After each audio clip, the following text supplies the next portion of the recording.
In less than 2 months, voters in Wilmington will vote to nominate one Democrat out of 5 in the running to replace Mayor James Baker. The race to replace Baker is one of the most hotly contested contests in this year's primary election.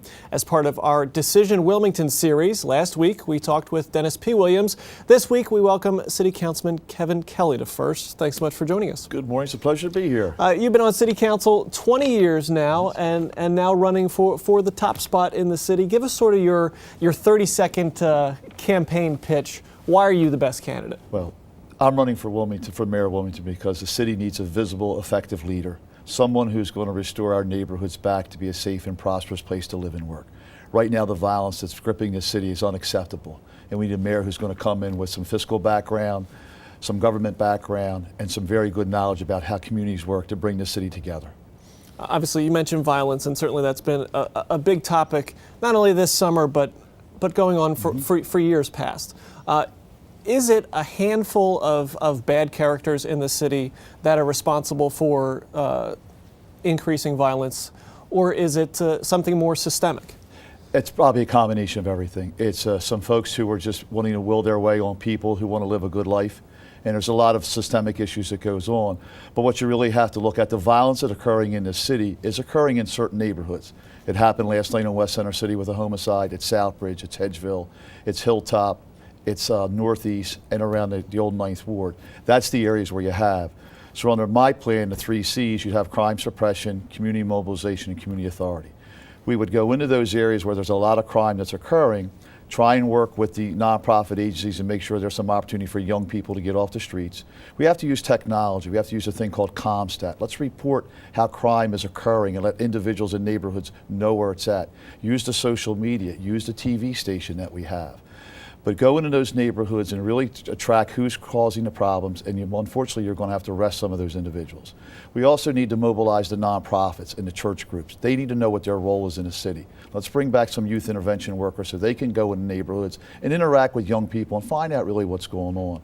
And at the end of the day, we have to have a better partnership with the criminal justice system. We have to be able to look at people and say, do you really need to go to court, or can we put you through a program in a neighborhood to prevent you from doing that, but also be aware of those individuals who are on bail or probation that we should keep an eye on.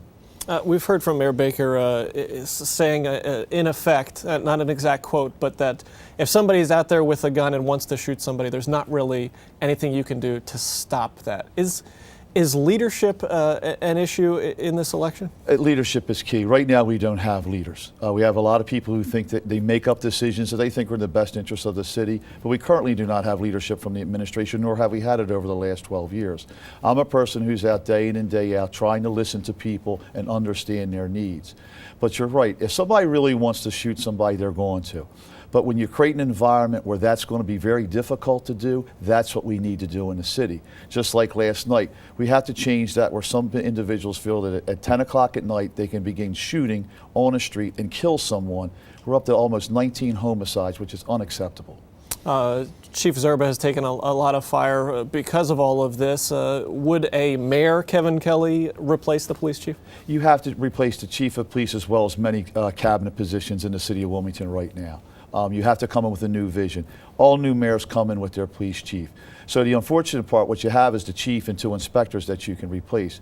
But we've got to get back to true community policing where officers are dedicated to certain areas of the city and they're out of their cars, walking on sidewalks and interacting.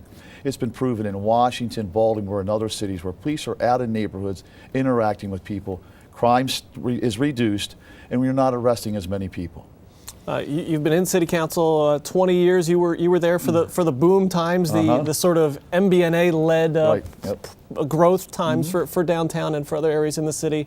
Now things are a lot different with economic recession, and a lot of that has affected the city as well as other areas of the country.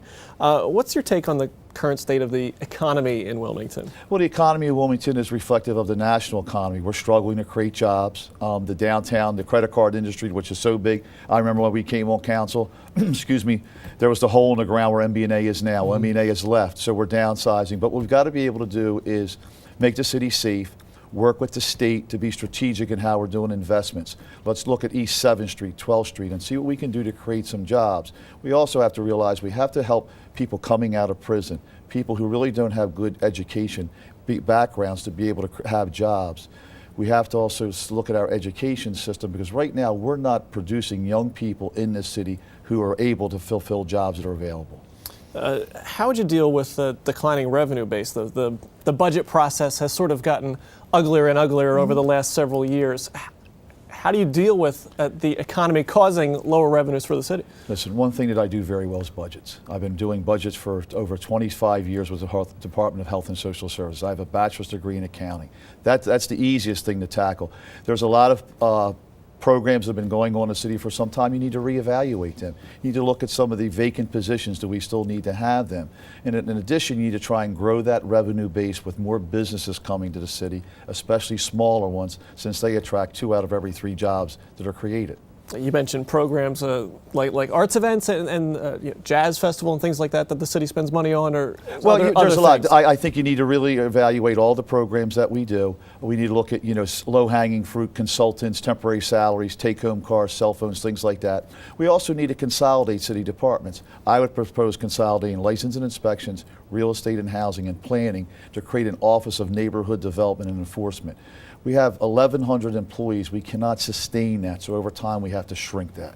You mentioned neighborhoods. One of the sort of criticisms of the current administration is too much of a focus on new areas of growth at the riverfront at the expense of neighborhoods. Is there, in your administration, would there be a specific plan for growth in neighborhoods to sort of encourage that instead of a focus on the riverfront? Well, you have to look at neighborhoods again and make them safe. I grew up in Browntown. I remember when the riverfront was just an environmental nightmare. I swam there every day.